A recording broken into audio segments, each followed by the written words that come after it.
Shalom Jemaat terkasih di dalam Tuhan, welcome to GBI Rayon 9 Depok. Siapkan diri Anda untuk mengikuti ibadah online hari ini, buka hati dan beribadahlah dengan sungguh-sungguh. Dan terlibatlah aktif dalam pujian dan penyembahan, catatlah firman Tuhan yang Anda dapatkan pada hari ini agar menjadi rema dalam kehidupan kita sehari-hari. Dan berikut ini beberapa informasi gereja untuk minggu ini. Buat kalian anak-anak muda, ikuti ibadah online Youth HOG setiap hari Sabtu jam 5 sore melalui YouTube channel @rayon9 Depok. Buat Papa dan Mama, ajaklah anak Anda untuk beribadah online hari ini hanya di YouTube channel Kids GBI Kamboja. Ibadah remaja atau Junior Church diadakan setiap hari Minggu pukul 12 siang melalui aplikasi Google Meet. Untuk orang tua yang memiliki anak di usia remaja, dapat meminta link ibadah ke nomor telepon yang tertera di layar. Bagi Anda yang membutuhkan pelayanan konseling dan doa, dapat mengirimkan permohonan doa Anda melalui form yang telah disediakan pada aplikasi Jesus Info pada menu More. Form doa Anda akan langsung diterima oleh para pendoa kami untuk didoakan. Pastikan Anda tergabung di dalam KUL, Community of Love. Komunitas yang akan membuat kita terus terhubung, saling menguatkan dan bertumbuh di dalam kasih Tuhan.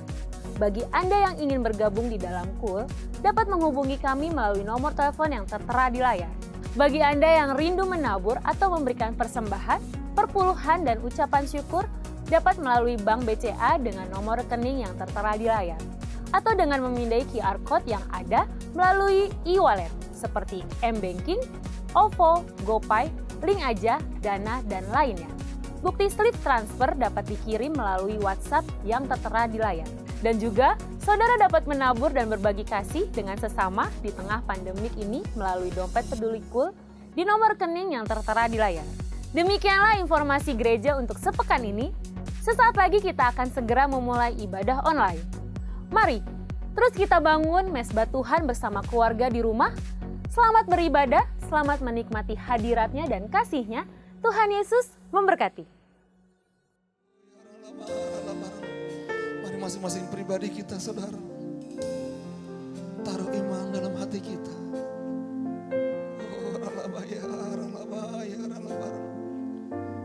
Bahwa tidak ada yang mustahil bagi Tuhan. Tidak ada yang mustahil bagi kita yang percaya kepada Tuhan Yesus.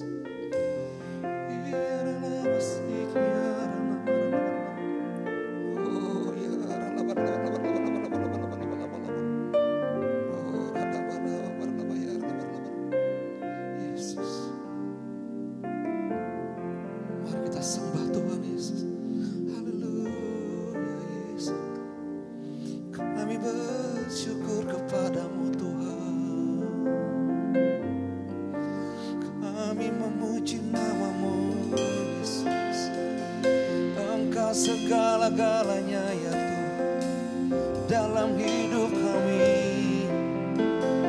Kami akan terus meninggikan nama-Mu. Kami akan terus mengagung-agungkan nama-Mu Yesus Raja. Sempurnalah hidup kami karena Engkau bersama-sama dengan kami, Yesus Tuhan. Biar kami berjalan ya Tuhan Yesus bersama-Mu. Hal-hal yang mustahil menjadi tidak mustahil bagi Tuhan. Dan bagi kamu yang percaya kepada Tuhan. Haleluya.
tepuk tangan sorak-sorai bagi Tuhan. Haleluya Tuhan Yesus. Haleluya Yesus. Oh ya Allah. Haleluya Tuhan.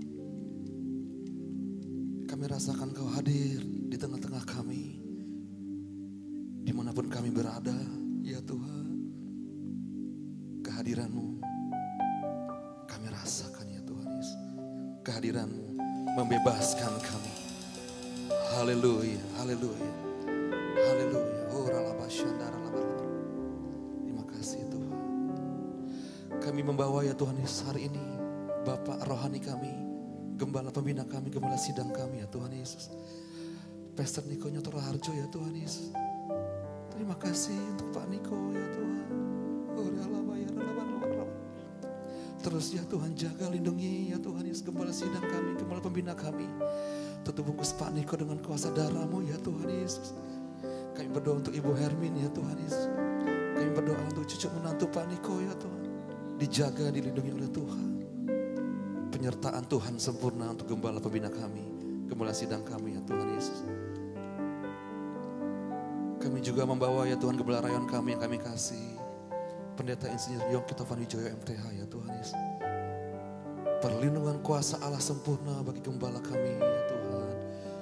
Kami berdoa untuk Ibu Heni ya Tuhan Yesus.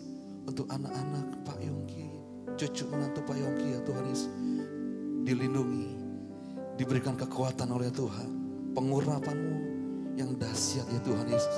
Pengurapan api Pentakosta ya Tuhan Yesus. Terjadi bagi gembala kami. Terima kasih Tuhan. Kami terus bawa bangsa kami ke dalam hadirat-Mu ya Tuhan Yesus. Terima kasih untuk Indonesia. Mari bawa doa-doa kita saudara. Ora basyandara bataka ora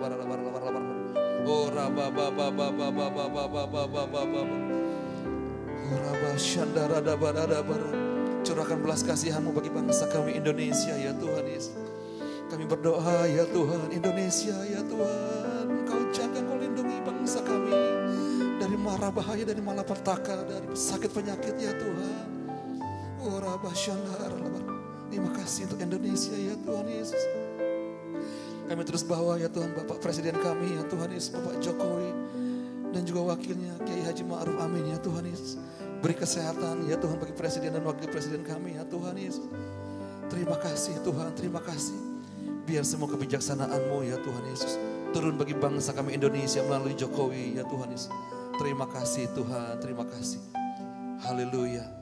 Kami terus bawa ya Tuhan Yesus hari ini untuk kota kami, kota Depok ya Tuhan Yesus. Kami berdoa ya Tuhan kota kami dilawat oleh Tuhan. 11 kecamatan di dalamnya ya Tuhan Yesus. Kami berdoa seluruh penduduknya adalah orang-orang yang benar ya Tuhan. Terima kasih Tuhan Yesus.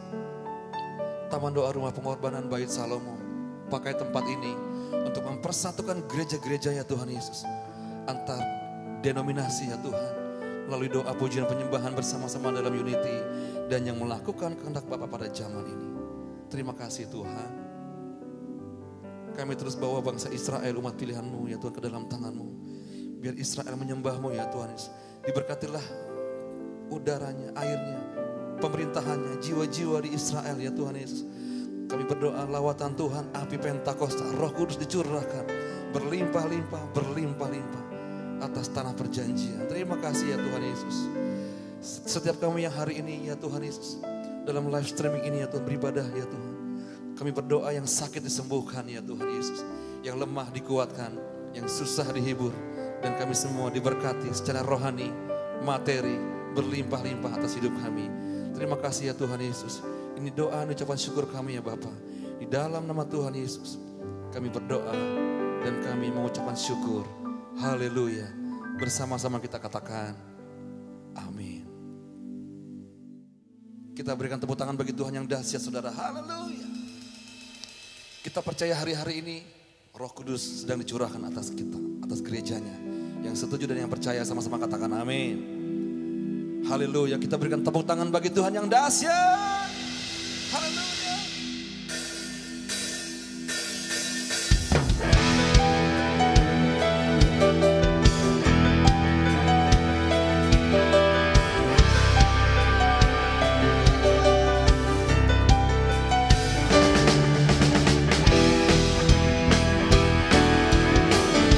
menjadi doa kami ya Tuhan Yesus.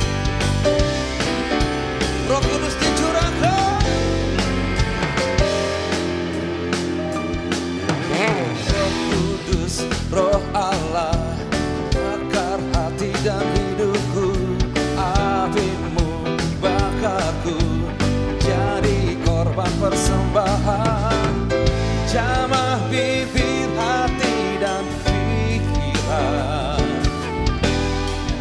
dengan api urapanmu.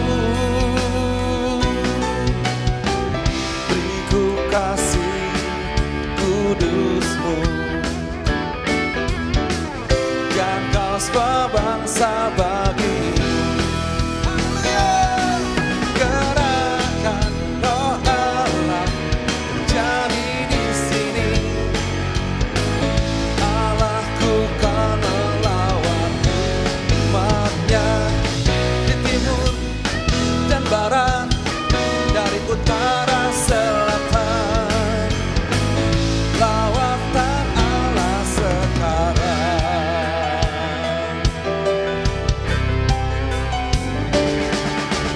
Roh Kudus, Roh Allah, bakar hati dan hidupku.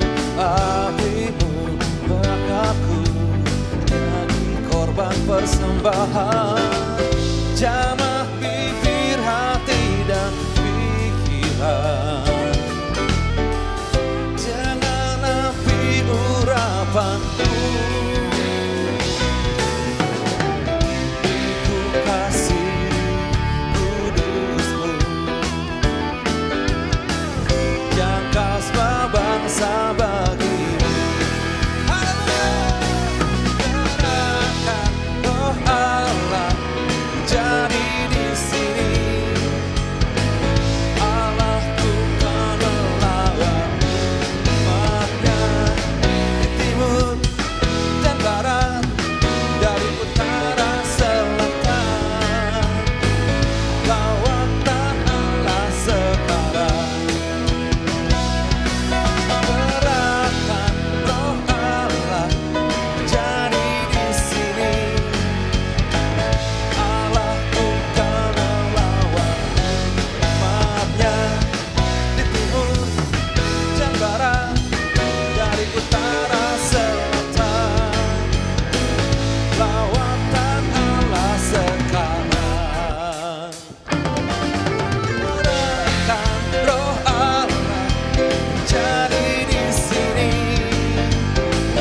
Allahku kan melawan umatnya di timur dan barat, dari utara selatan. Lawatan Allah sekarang.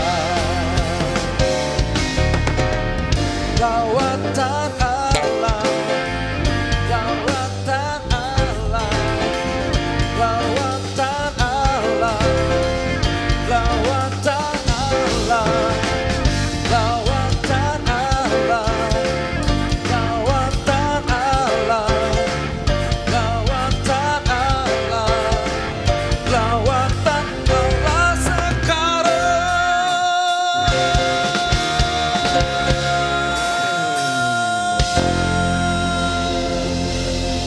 Kita berikan tepuk tangan yang hebat bagi Tuhan. Haleluya. Haleluya. Kita percaya saudaraku, melalui keadaan apapun yang Tuhan izinkan terjadi atas bangsa kita, atas Indonesia, atas bangsa-bangsa, akan mendatangkan lawatan Tuhan yang dahsyat terjadi atas bangsa kita. Yang setuju katakan amin saudaraku.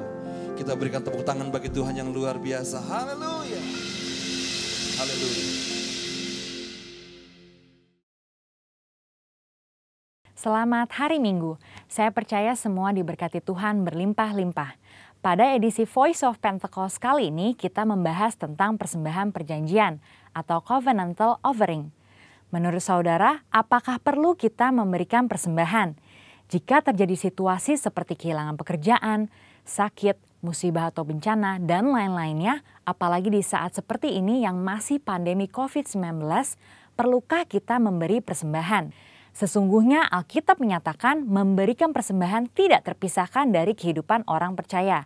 Hal ini dilakukan selama ribuan tahun sejarah gereja, karena memberikan persembahan adalah salah satu bentuk penting dan nyata ekspresi penyembahan dan bukti penyerahan hidup kita kepada Tuhan. Oleh karena itu, penting untuk mempunyai dasar pengertian yang benar tentang memberikan persembahan walaupun di tengah situasi sulit, untuk menjadi fondasi yang kuat dalam menjalankan penyembahan dan bukan karena mampu atau tidaknya menurut pandangan kita sendiri. Sekarang mari kita telusuri tentang covenantal offering. Apa itu? Covenantal offering adalah persembahan karena perjanjian hubungan manusia kepada Tuhan. Nah, untuk bisa melakukan covenantal offering, kita harus mempunyai covenantal relationship terlebih dahulu. Covenantal relationship itu sendiri adalah hubungan berdasarkan ikat janji yang sangat kuat dengan Tuhan, berdasarkan hikmat firman Tuhan. Firman Tuhanlah yang menjadi petunjuk tingkah laku kita kepada Tuhan dan juga sebaliknya. Dan istimewanya adalah karena kita mempunyai Roh Kudus dari Kristus berdasarkan 2 Korintus 3 ayat 17-18, maka adalah suatu keuntungan yang istimewa kita bisa mendapatkan kemuliaan untuk melakukan perintah Tuhan dengan sukarela, bukan karena paksaan. Dalam perjanjian lama yaitu di kitab Imamat ada 5 macam korban persembahan yang harus diberikan umat Israel kepada Tuhan, yaitu korban bakaran, curahan, pendamaian, penghapus dosa, dan kesalahan. Nah, kini kita sudah tidak melakukan hal tersebut karena Tuhan Yesus sendiri yang sudah menggenapinya. Tapi prinsip memberi persembahan kepada Tuhan tetap berlaku. So, di masa kini saat kita memberi kepada Tuhan, berilah dengan sukarela persembahan yang wajib diberikan kepada Tuhan. Karena kita ada di dalam suatu hubungan ikat janji yang erat dengan Tuhan. Inilah yang disebut memberi covenantal offering karena covenantal relationship. Saudara, memberikan covenantal offering kepada Tuhan harus menurut kerelaan hati kita. Bukan dengan sedih hati atau paksaan, tapi dengan sukacita. Tuhan Yesus memberikan contoh terbaik dalam hal sukarela dan wajib ini melalui penderitaannya di kayu salib. Yohanes 10 ayat 18 berkata, "Tidak seorang pun mengambilnya daripadaku, melainkan aku memberikannya menurut kehendakku sendiri. Aku berkuasa memberikannya dan berkuasa mengambilnya kembali. Inilah tugas yang kuterima dari Bapakku." Pada satu sisi, Yesus diwajibkan untuk mengalami penderitaan salib karena dia adalah anak domba Allah yang menghapus dosa. Tapi di sisi lain, menyerahkan nyawanya dengan sukarela. Mengapa Yesus lakukan itu? Karena ia setia pada perjanjian covenantalnya untuk mengasihi kita. Tuhan lebih dulu mengasihi dan memberkati sehingga kita sudah selayaknya membalas kepada Tuhan dengan memberi persembahan kepadanya. Pemberian covenantal offering kita lakukan di dalam 1. Persembahan persepuluhan, 2. Persembahan sulung, dan 3. Komitmen untuk mendukung proyek pekerjaan Tuhan sebagaimana tuntunan Roh Kudus.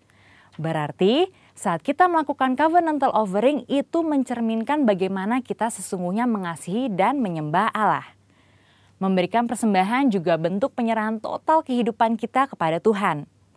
Nah, yang paling penting adalah jangan sampai pemberian covenantal offering mengabaikan prinsip dan esensi keadilan, belas kasihan, dan kesetiaan. Kita juga perlu tahu memberi secara horizontal atau horizontal giving adalah memberikan kepada sesama yang membutuhkan dan yang kekurangan.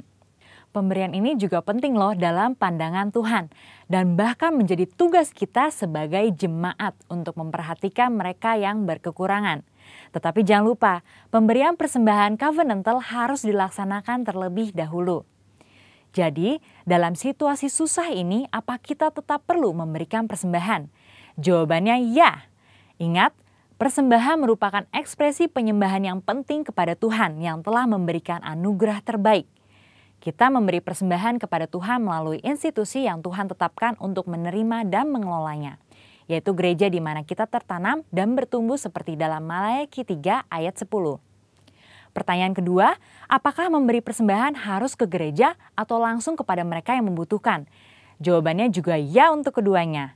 Karena gereja adalah wadah nomor 1 yang Tuhan gunakan untuk menyatakan kepedulian kita dan menyatakan kasih Tuhan kepada dunia dan sesama. Saudara juga boleh memberikan bantuan secara langsung kepada yang membutuhkan sesuai tuntunan Roh Kudus. Perlu diingat, dengan memberi persembahan kepada Tuhan, itu akan melatih iman kita untuk mengandalkan Tuhan senantiasa.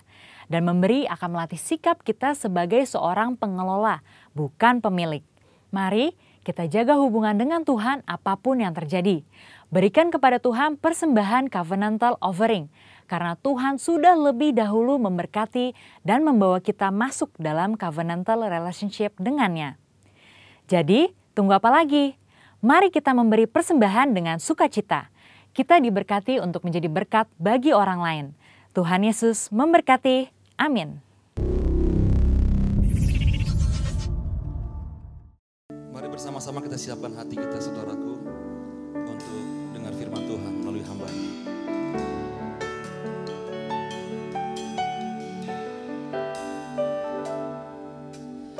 Roh-Mu yang hidup penuhiku, mengalir dalamku.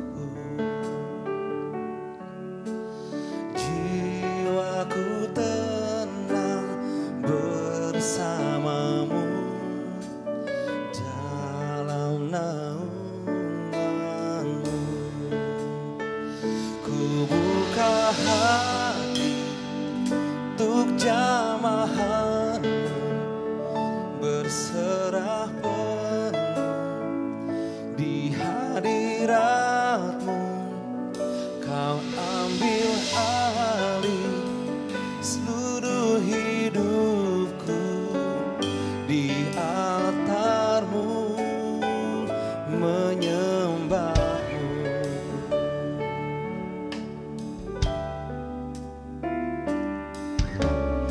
Roh-Mu yang hidup penuhiku, mengalir dalamku. Jiwaku tenang bersamamu dalam naungan. Mari buka hati kita, saudara. Ku buka hati untuk jamahanmu, berserah penuh di hadiratmu. Kau ambil alih seluruh hidupku, di altarmu menyembahmu. Ku buka hati untuk jamahanmu, berserah penuh di hadiratmu.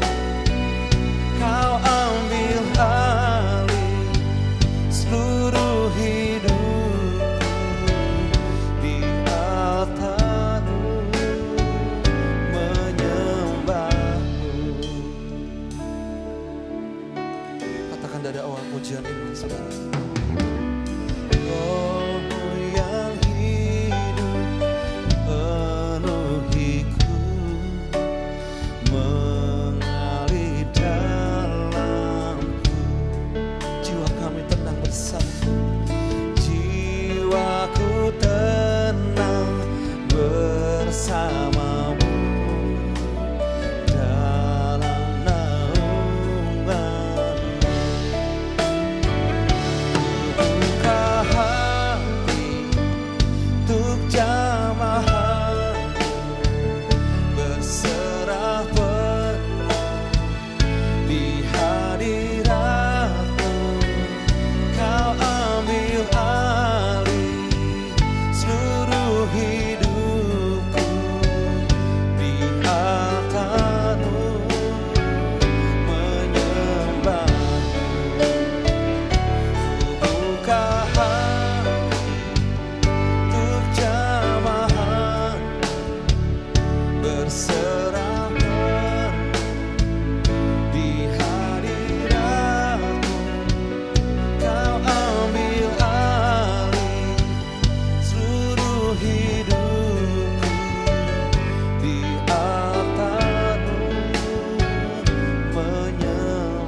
berserah penuh di hadirat-Mu. Kau ambil alih seluruh hidupku di altar-Mu menyembah. Shalom, haleluya. GBI Kamboja Depok, tetaplah bersukacita, sebab sukacita itu kekuatan kita. Dan para pemirsa yang ada di rumah, hari ini kita sama-sama mendengar firman Tuhan. Amin. Karena firman Tuhan itu pelita bagi kaki kita dan terang bagi jalan kita. Mari sama-sama kita membuka Alkitab kita. Firman Tuhan kita hari ini diambil di kitab Ibrani pasal yang ke-12. Ibrani pasal yang ke-12 ayat yang pertama sampai dengan ayat yang kedua. Ibrani pasal yang ke-12 ayat yang pertama sampai dengan ayat yang kedua. Nasihat supaya bertekun dalam iman. Karena kita mempunyai banyak saksi, bagaikan awan yang mengelilingi kita. Marilah kita menanggalkan semua beban dan dosa yang begitu merintangi kita. Dan berlomba dengan tekun dalam perlombaan yang diwajibkan bagi kita.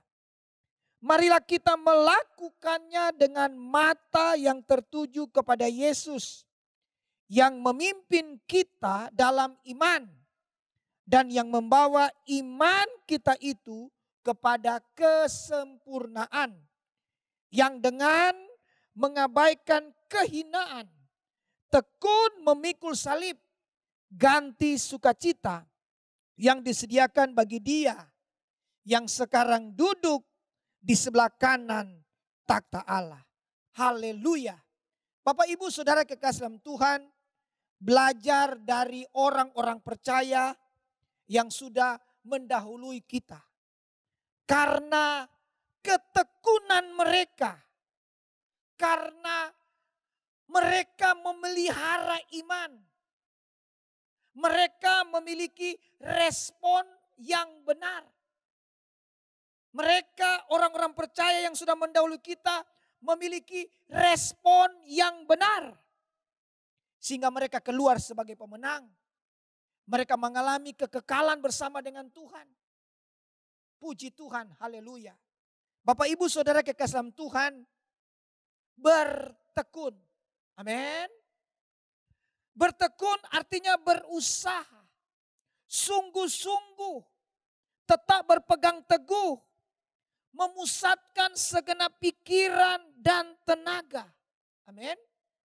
Jadi bertekun yang dimaksudkan oleh penulis kitab Ibrani ini adalah pentingnya kita memelihara iman di dalam berbagai realitas kehidupan, kenyataan.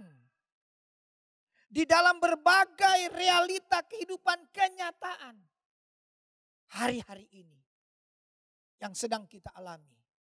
Ya, kita tetap berpegang teguh. Amin. Bahkan berusaha sungguh-sungguh. Memusatkan segenap pikiran dan tenaga kita. Dengan segenap hati kita, segenap kekuatan kita. Dan akal budi kita. Respon kita yang Tuhan inginkan supaya apa? Tindakan kita dalam percaya. Amin. Dan taat kepada Tuhan. Kita memiliki ya hal-hal itu sekalipun seringkali berlawanan dengan logika kita. Ya. Penting tindakan kita dalam percaya dan taat kepada Tuhan. Belajar dari orang-orang percaya yang sudah mendahului kita. Di mana kita baca tadi, karena itu kita mempunyai banyak saksi bagaikan awan yang mengelilingi kita. Orang-orang percaya yang sudah mendahului kita. Mereka keluar sebagai pemenang. Karena mereka memiliki respon yang benar kepada Tuhan. Amin.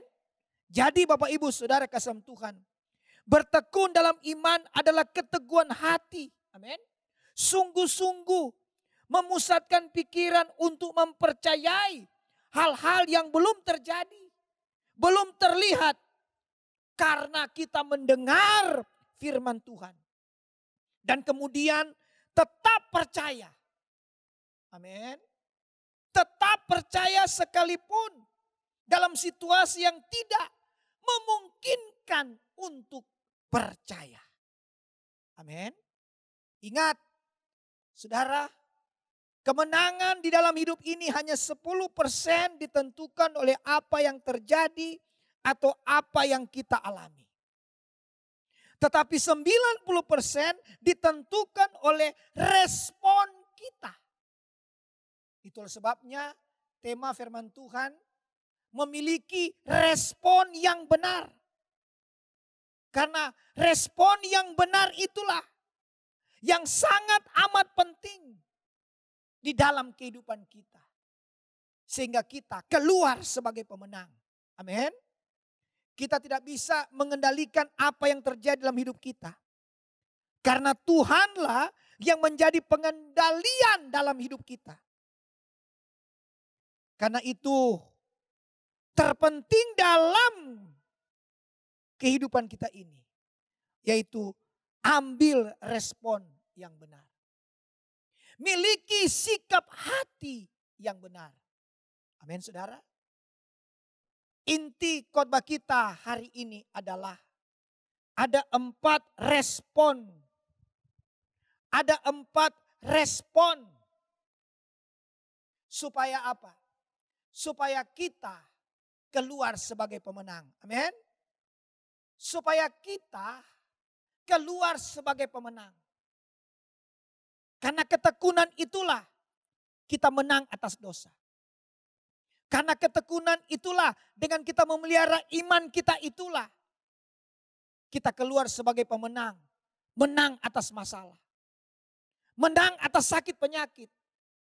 Menang atas pergumulan hidup kita. Haleluya. Mari kita pelihara iman kita. Di berbagai realita kehidupan kita. Dan akhirnya kita keluar sebagai pemenang. Karena janji Tuhan kita adalah umat pemenang. Amin. Bahkan lebih daripada pemenang. Tuhan menciptakan kita bukan untuk kalah. Tapi Tuhan ciptakan kita untuk kita alami kemenangan. Mari kita belajar bersama-sama. Yang kita sudah baca di Ibrani pasal 12 ayat pertama sampai dengan yang kedua. Saya mendapatkan pengertian. Ada 4 respon yang benar. Supaya kita keluar sebagai pemenang. Amin. Respon yang pertama ada di ayat yang pertama. Saya baca sekali lagi. Karena kita mempunyai banyak saksi. Bagaikan awan yang mengelilingi kita. Marilah kita menanggalkan semua beban. Respon yang pertama. Menanggalkan semua beban. Katakan bersama dengan saya. Menanggalkan semua beban. Haleluya. Alasan kenapa kita harus menanggalkan semua beban. Karena beban kita sudah ditanggung oleh Tuhan Yesus di atas kayu salib. Nah ini penting saudaraku. Kenapa kita menanggalkan semua beban? Karena beban kita sudah ditanggung oleh Tuhan Yesus di atas kayu salib. Berarti respon yang benar yaitu apa? Kita memikul bebannya Tuhan. Ini respon kita. Jangan pikul beban kita. Karena beban kita sudah ditanggung di atas kayu salib. Respon yang benar yaitu apa? Memikul kuknya Tuhan. Memikul bebannya Tuhan. Ada amin?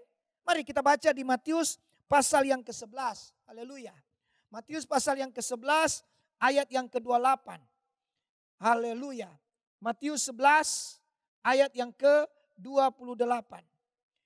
Demikianlah firman Tuhan. Marilah kepadaku semua yang letih lesuh dan berbeban berat. aku akan memberi kelegaan kepadamu. Ini ayat 9, respon. Pikulah kuk yang kupasang dan belajarlah padaku, karena aku lemah lembut dan rendah hati, dan jiwamu akan mendapat ketenangan. Ayat 30. Sebab kuk yang kupasang itu enak dan bebanku pun ringan. Saudaraku, hari-hari ini untuk kita belajar dari orang-orang percaya yang sudah mendahului kita. Karena mereka memiliki respon yang benar. Sehingga mereka sudah bersama dengan Tuhan. Mereka keluar sebagai pemenang. Mari hari-hari ini Tuhan minta, tanggalkan semua beban kita. Karena beban kita sudah ditanggung di atas kayu salib. Dan respon kita yang benar adalah, yaitu memikul bebannya Tuhan. Amin. Memikul kuknya Tuhan. Ada beberapa hal yang saya catat di sini. Bebannya Tuhan. Kuknya Tuhan untuk kita pikul. Yang pertama, bebannya Tuhan, kuknya Tuhan yaitu apa? Mengasihi Tuhan. Itu bebannya Tuhan. Mengasihi Tuhan dengan sungguh-sungguh. Tuhan tidak bisa menyembah dirinya sendiri. Harus ada oknum pribadi yang melakukan. Yaitu saudara dan saya. Itu bebannya Tuhan. Ini respon yang benar hari-hari ini. Yaitu apa? Mengasihi Tuhan lebih daripada yang lain. Haleluya. Di 1 Yohanes 4:16 berkata, Allah itu adalah kasih. Ya. Dan barang siapa yang mengasihi Tuhan, ia di dalam Allah. Orang yang mengasihi Tuhan ada di dalam Allah. Itu respon yang benar hari-hari ini. Yaitu apa? Mengasihi Tuhan lebih daripada yang lain. Beban Tuhan, kuknya Tuhan yang berikut yaitu apa? Pengampunan. Itu bebannya Tuhan. Itu bebannya Tuhan. Itu yang merupakan respon yang benar kita hari-hari ini. Supaya kita keluar sebagai pemenang. Menanggalkan semua beban. Tetapi yang Tuhan mau respon yang benar. Yaitu apa? Pikul bebannya Tuhan.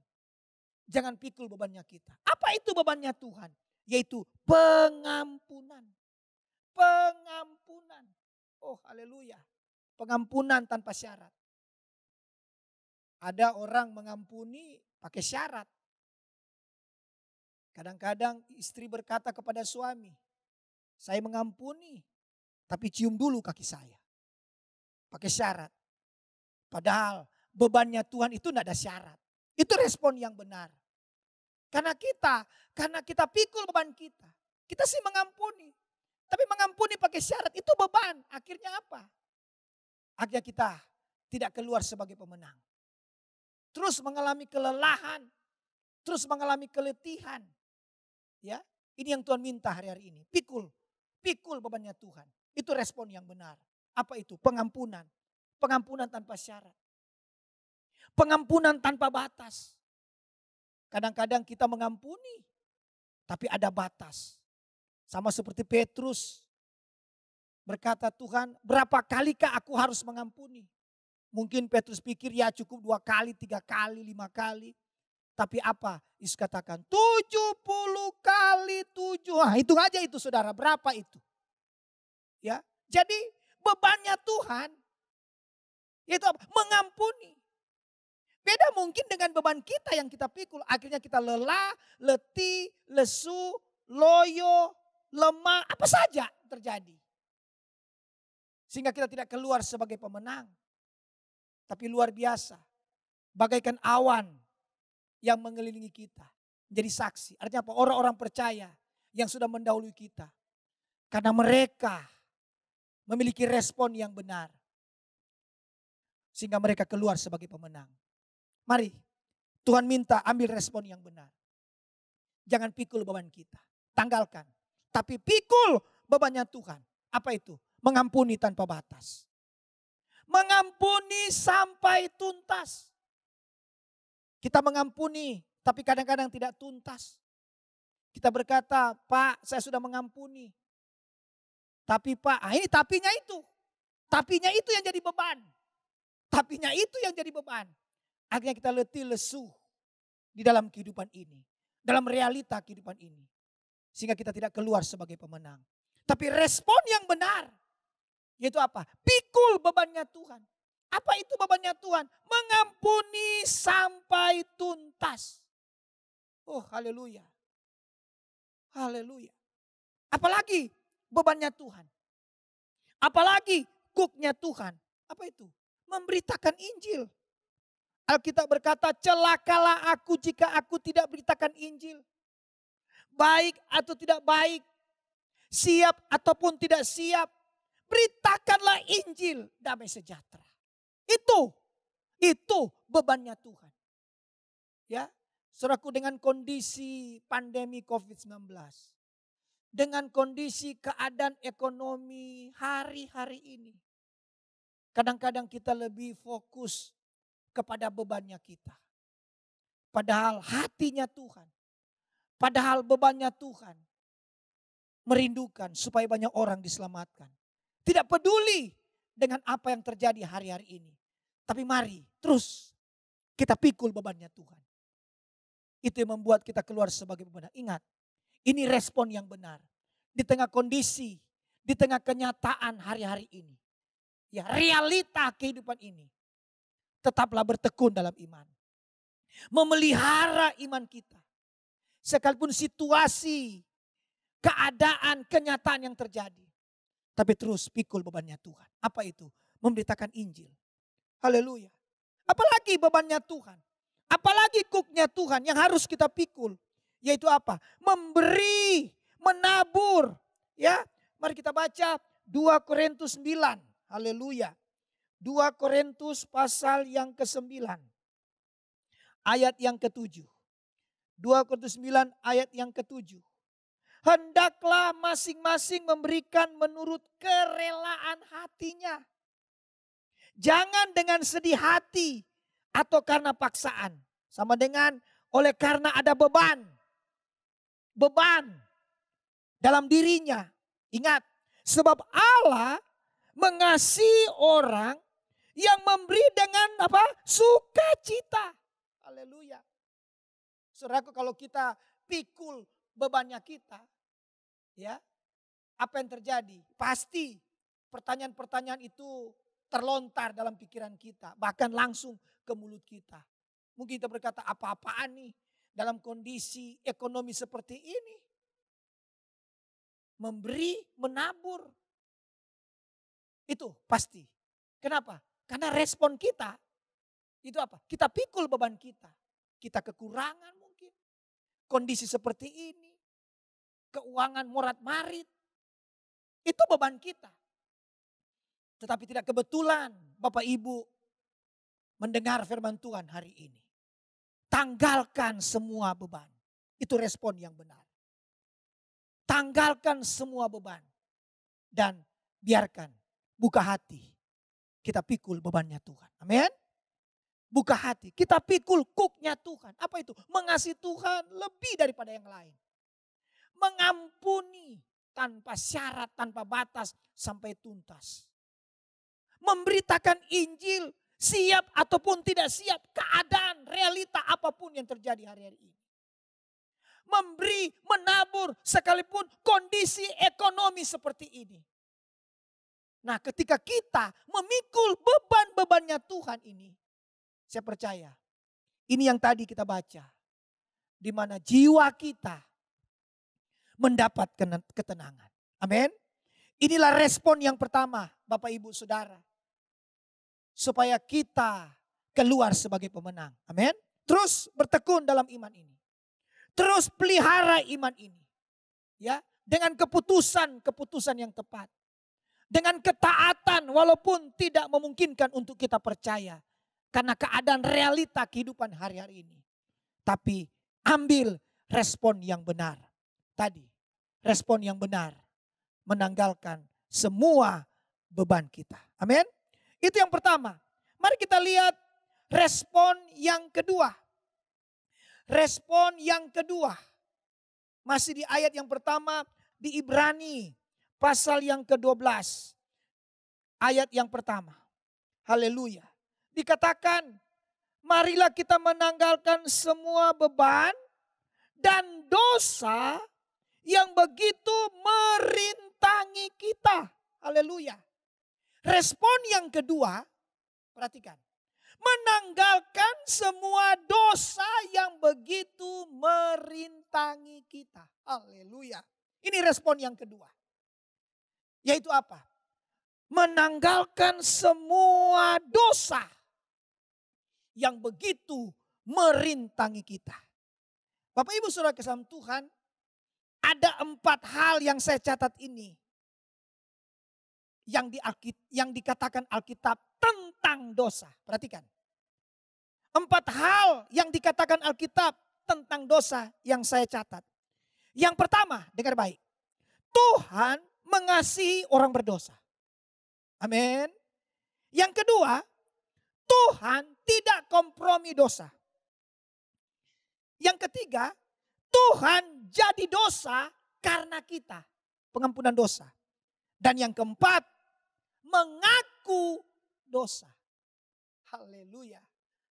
Ini yang Tuhan minta hari-hari ini. Ambil respon yang benar. Yaitu apa? Menanggalkan semua dosa yang begitu merintangi kita. Yesus datang ke dunia ini. Bukan mencari orang yang benar. Amin. Tapi mencari orang yang berdosa. Tapi Tuhan benci dosa. Tuhan tidak kompromi dosa. Tuhan mengasihi orang berdosa. Dan puncaknya di atas kayu salib. Tuhan Yesus sudah menyelesaikan di atas kayu salib.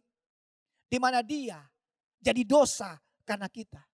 Sehingga kita yang berdosa dibenarkan oleh Tuhan. Tapi ingat. Sama dengan apa yang dikatakan di haleluya. Apa yang dikatakan di Yohanes 8 ayat 11. Terhadap perempuan yang berdosa itu. Yesus berkata apa? Tidak ada yang menghukum engkau. Dan kedua, kalimat yang kedua dikatakan. Jangan berbuat dosa lagi. Amin. Jangan berbuat dosa lagi. Saudara dan saya, kita belum sempurna.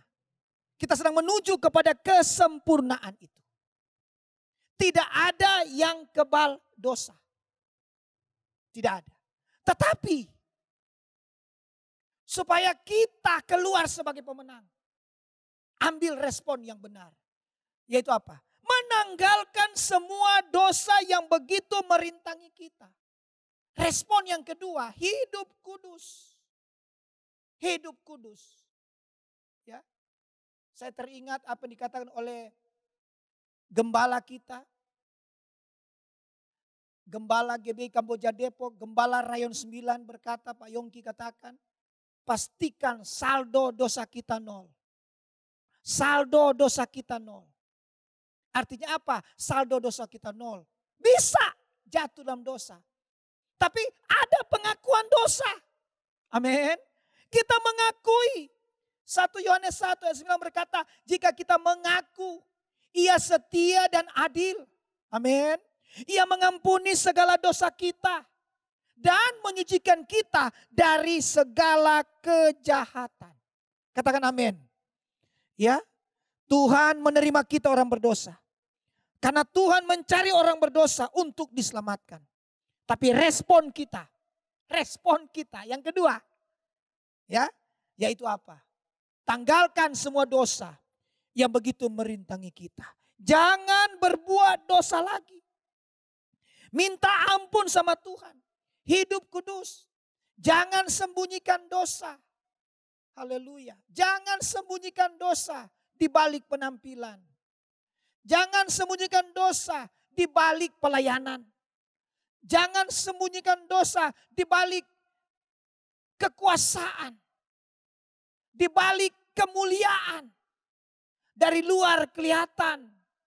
Sama seperti Yesus mengecam orang Farisi. Dari luar kelihatan kubur, putih bersih. Tapi di dalamnya tulang belulang. Tuhan minta. Ambil respon yang benar.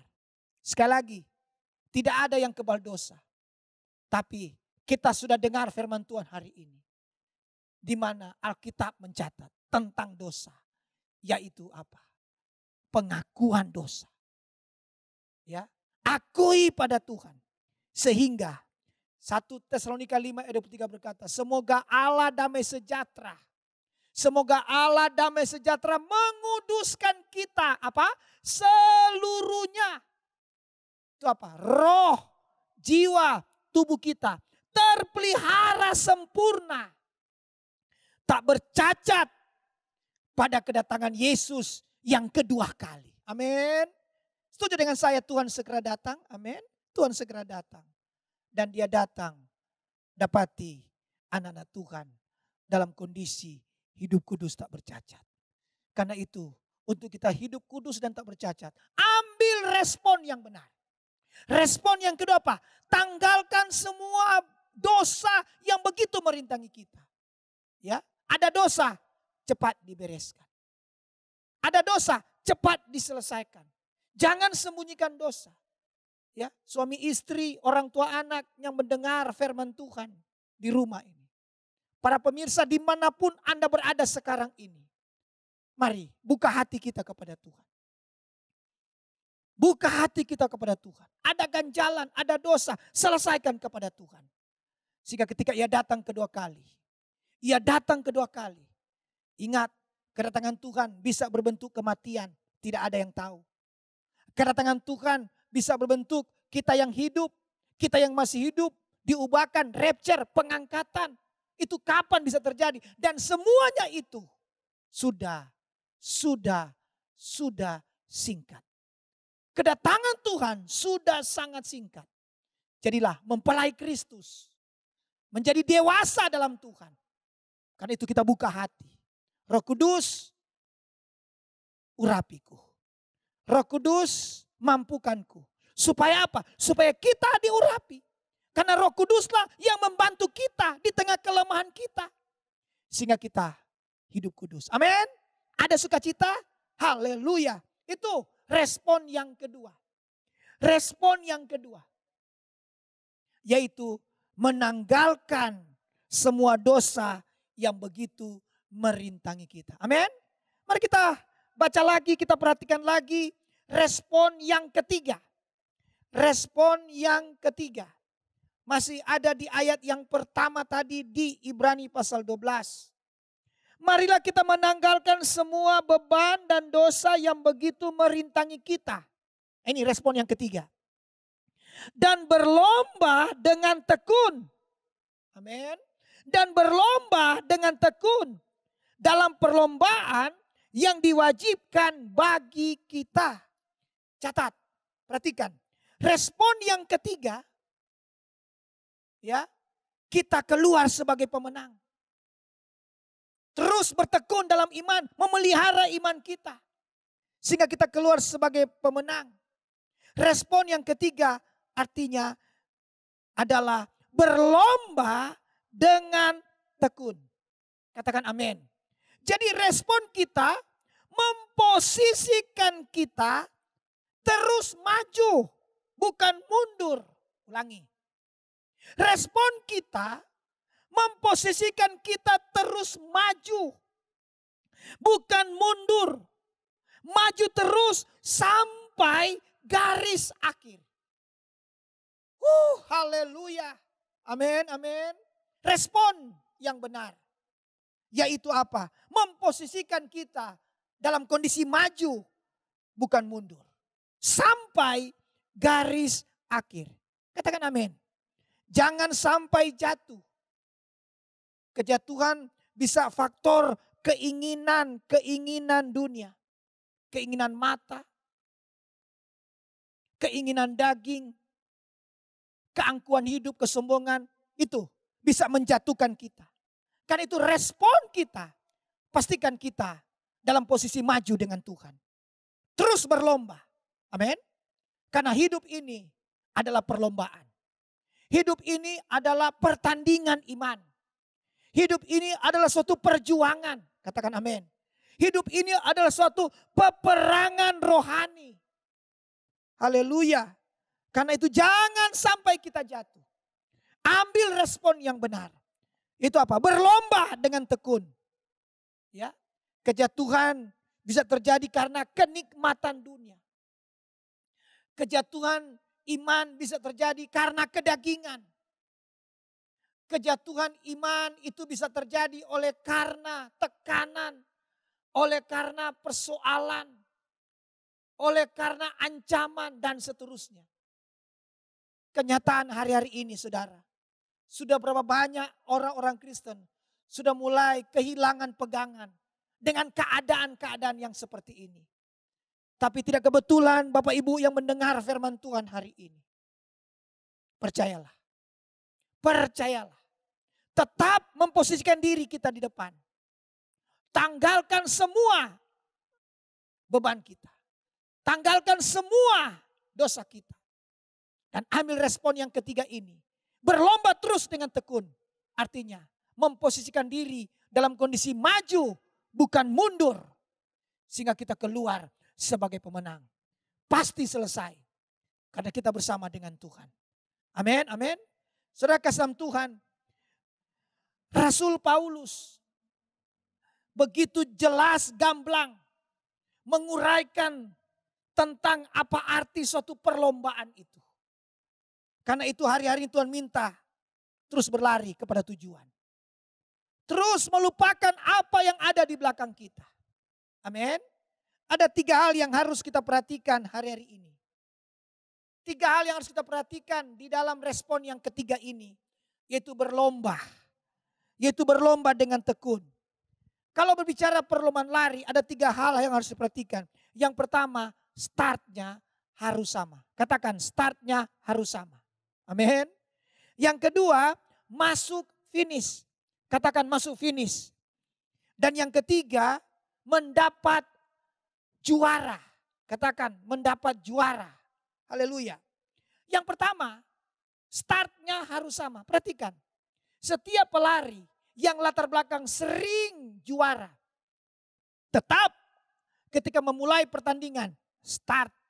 Harus start. Kedua, bagi para peserta yang jarang mendapat juara. Tapi ketika ikut pertandingan lari tetap start. Yang ketiga, yang baru daftar, yang baru ikut pertandingan lari. Tetap sama, startnya harus sama. Tidak peduli lama dan barunya. Bapak Ibu Saudara kasih Tuhan. Pesan Tuhan hari ini, sudah berapa lama kita jadi orang Kristen? Sudah berapa lama kita dalam pelayanan? Maaf, ya, itu bukan jaminan. Itu bukan jaminan. Tapi ujung-ujungnya yang Tuhan inginkan, respon yang benar. Yaitu apa? Start. Apa arti start? Pertama, cinta mula-mula kita. Kasih mula-mula kita kepada Tuhan. Memulainya kita dengan Tuhan. Mari kita kembali kepada kasih yang semula itu. Gairah yang baru itu. Semangat yang baru itu. Doa yang luar biasa semangatnya. Pelayanan yang luar biasa menyala-nyala. Kasih kita kepada Tuhan seperti apa cinta kita kepada Tuhan. Mari Tuhan minta start diperhatikan. Ingat yang pertama-tama itu. Firman Allah katakan di Filipi 1 ayat 6. Filipi pasal yang pertama. Haleluya. Filipi pasal yang pertama. Ayat yang ke-6. Demikianlah firman Tuhan. Akan hal ini aku yakin sepenuhnya. Yaitu Ia, Tuhan maksudnya, yang memulai pekerjaan yang baik di antara kamu akan meneruskannya sampai pada akhirnya pada hari Kristus Yesus. Ia yang memulai, yang pertama yang memulai dikatakan akan meneruskannya sampai pada akhir pada hari Kristus Yesus. Ingat, hidup ini suatu pertandingan iman, perlombaan. Perhatikan, Dia yang memulai, Tuhan yang memulai. Perhatikan cinta mula-mula kita kepada Tuhan. Ini respon yang benar. Yang kedua di dalam perlombaan yang harus diperhatikan adalah apa? Masuk finish. Bapak Ibu perhatikan, setiap para pelari yang masuk finish yang pertama, ya, masuk finish yang kedua, masuk finish yang ketiga dan seterusnya, pasti waktunya itu berbeda. Pasti waktunya berbeda. Contoh, pelari, ya, perlombaan lari 100 meter. Ketika yang pertama masuk finish, mungkin waktunya masuk finish 20 detik. Pasti yang kedua 21 detik. Yang ketiga, keempat pasti tidak sama. Tidak sama. Waktunya pasti beda. Tetapi yang luar biasanya saudara, para pelari itu walaupun waktunya beda masuk finish, mereka tidak fokus di waktu yang berbeda. Yang penting masuk finish. Katakan yang penting masuk finish. Bisa dibayangkan Bapak Ibu kalau pelari itu sementara lari, ya menengok, melihat di tangan waktu atau jam, tertinggal dia atau mungkin jatuh. Karena itu pesan Tuhan hari ini. Ambil respon yang benar. Yaitu apa? Jangan fokus di perbedaan. Yang penting masuk finish. Ya, kenyataan. Perbedaan itu nyata. Saya ulangi. Perbedaan itu nyata ada. Ya, apalagi di rumah tangga, di keluarga, ya, tingkat konflik, tingkat kesalahpahaman begitu tinggi. Tapi puji Tuhan, kita tidak fokus di perbedaan. Ya, di pekerjaan, di pelayanan, begitu banyaknya perbedaan-perbedaan di situ. Tapi yang penting respon kita benar. Jangan kita fokus kepada kekurangan. Jangan kita fokus kepada kekurangan, kelemahan. Itu yang membuat kita tidak bisa unity. Tapi ketika kita fokus apa yang Tuhan percayakan kepada kita. Yang penting respon yang benar, masuk finish, sampai garis akhir. Dan akhirnya kita keluar sebagai pemenang. Ada amin? Yang ketiga, yang harus diperhatikan dalam perlombaan lari. Yang pertama start, cinta mula-mula kita dengan Tuhan. Yang kedua masuk finish, jangan fokus di perbedaan. Dan yang ketiga juara. Namanya juara Bapak Ibu pasti juara satu orang. Tidak ada juara 10 orang. Juara 1 tetap 1 orang. Juara 2 ya 1 orang. Juara 3 1 orang. Kadang 10 peserta juara 10 tetap 1 orang. Amin. Nah yang Tuhan inginkan apa artinya ini? Artinya Roma 12 ayat 6 berkata. Artinya ini saudara. Roma pasal yang ke-12 ayat yang ke-6. Demikianlah kita mempunyai karunia yang berlain-lainan menurut kasih karunia yang dianugerahkan kepada kita. Jika karunia ini adalah untuk bernubuat, baiklah kita melakukannya sesuai dengan iman kita. Jika karunia untuk melayani, baiklah kita melayani. Jika karunia untuk mengajar, baiklah kita mengajar. 8. Jika karunia untuk menasihati, baiklah kita menasihati.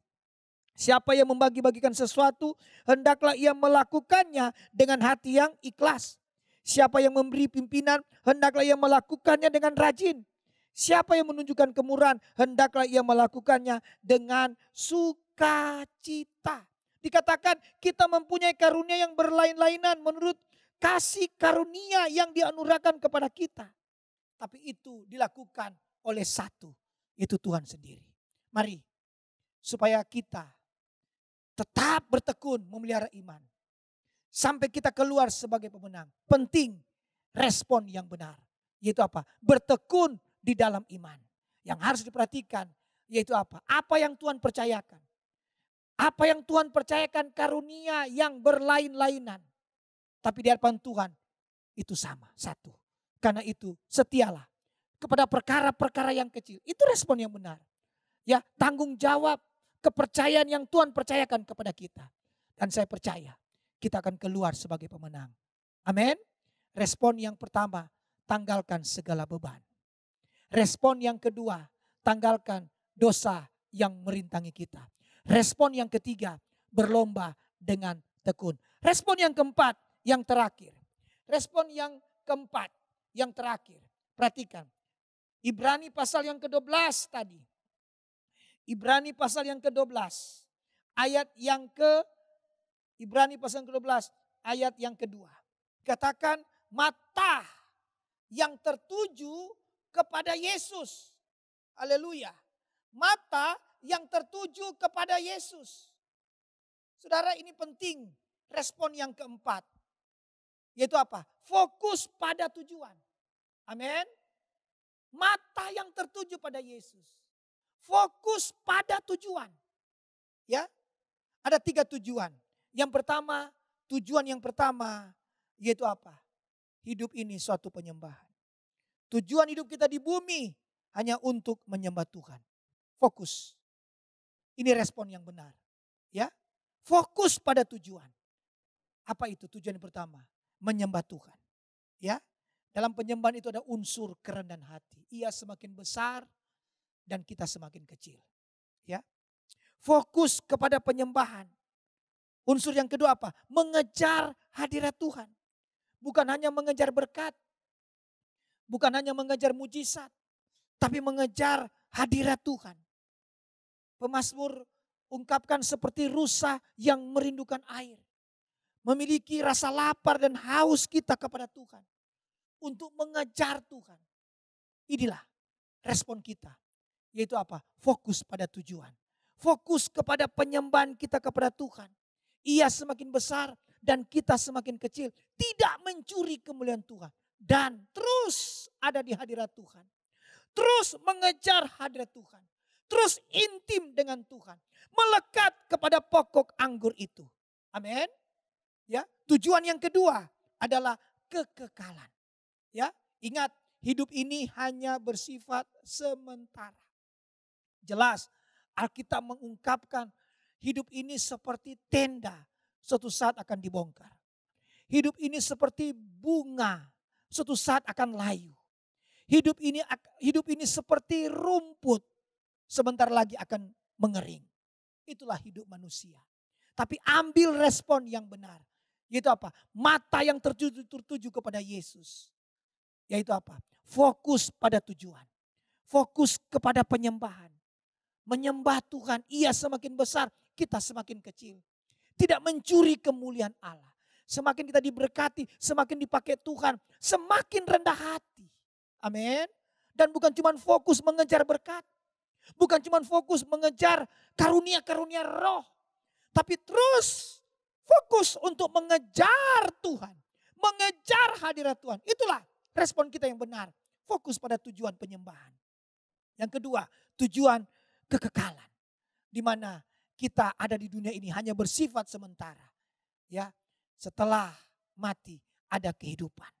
Ingat, ada kehidupan, awal suatu kehidupan. Ya, fokus kepada sorga. Fokus kepada kekekalan.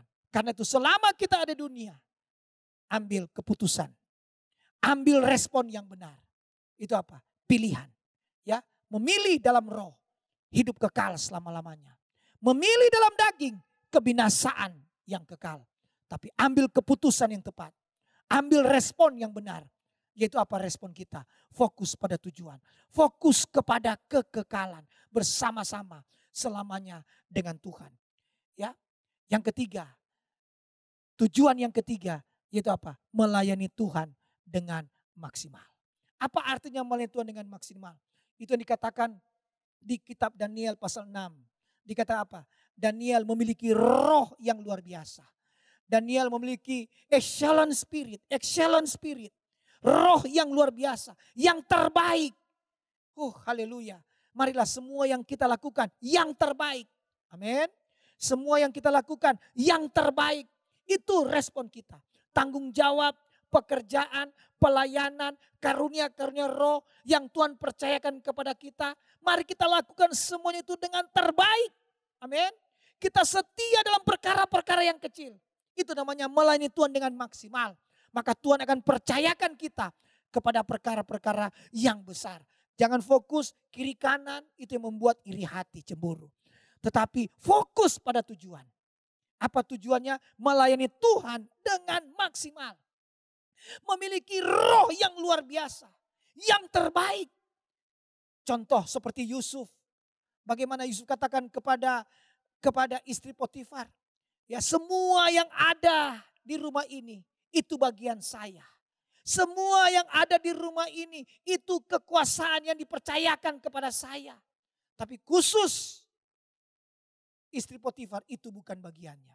Itu yang dimaksudkan dengan melayani Tuhan dengan maksimal. Yaitu apa? Fokus pada tujuan. Fokus pada tujuan. Ya, itulah respon yang benar. Itu apa? Fokus pada tujuan. Apa yang Tuhan percayakan kepada kita. Kita fokus di situ. Kita setia, kita lakukan. Dan saya percaya. Haleluya. Dengan respon yang benar, kita keluar sebagai pemenang. Ada amin? Respon yang pertama, tanggalkan semua beban. Yang kedua, tanggalkan semua dosa yang merintangi kita. Yang ketiga, berlomba dengan tekun. Dan yang keempat, mata kita tertuju pada Tuhan. Itu fokus pada tujuan. Ada amin? Saya ingin berdoa bagi saudara.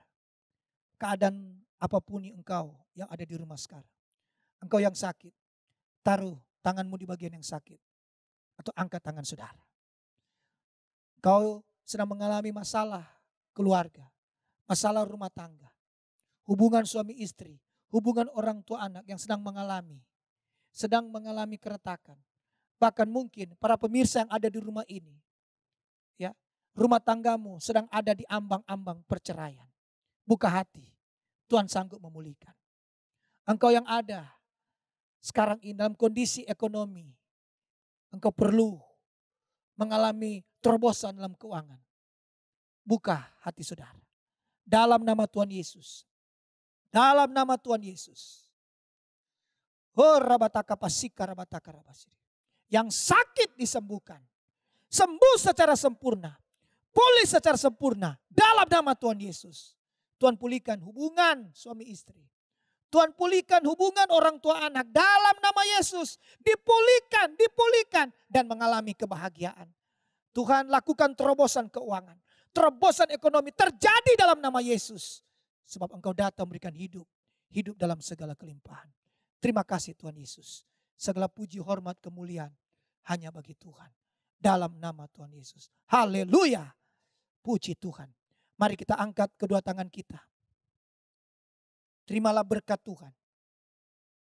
Kasih karunia damai sejahtera sukacita yang berlimpah-limpah dari Allah Bapa. Tuhan Yesus Roh Kudus menyertai, melindungi, mengurapi, memberkati kita. Mulai hari ini sampai Maranatha, Tuhan Yesus yang kedua kali menjemput kita di awan-awan yang permai, bahkan kekal selama-lamanya. Kita yang mengalami dimensi yang baru. Sama-sama katakan, amin. Tuhan Yesus memberkati. Shalom, haleluya.